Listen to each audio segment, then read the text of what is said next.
Pasta की मुहिम।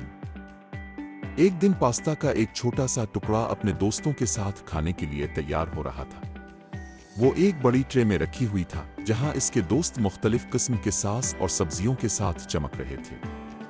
लेकिन पास्ता का दिल बहुत बेजार था।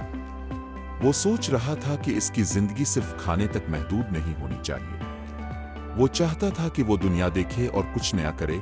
एक दिन जब सब कुछ चुप था और बावर्ची खाना खाली था, पास्ता ने एक जुर्रतमंदाना फैसला किया।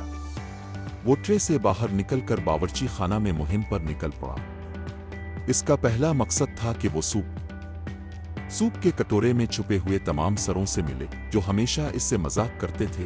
पास्ता छुपते छुपते सूप तक पहुंचा।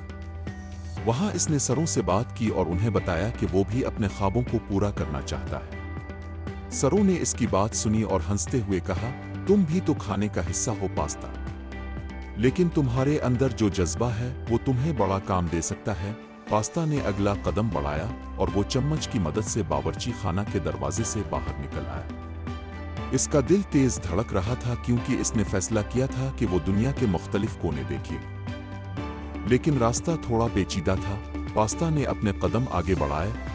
इसने बाहर की दुनिया को पहली बार देखा और इसे लगा कि ये दुनिया बहुत बड़ी और खूबसूरत है। ये कहानी हमें सिखाती है कि जिंदगी में कभी न कभी हमें अपने ख्वाबों की तकमील के लिए कुछ कदम उठाने की जरूरत होती है, चाहे रास्ता मुश्किल हो। पास्ता की तरह हमें भी अपनी मुहिम पर निकलने की जुर्रत रखनी चाहिए।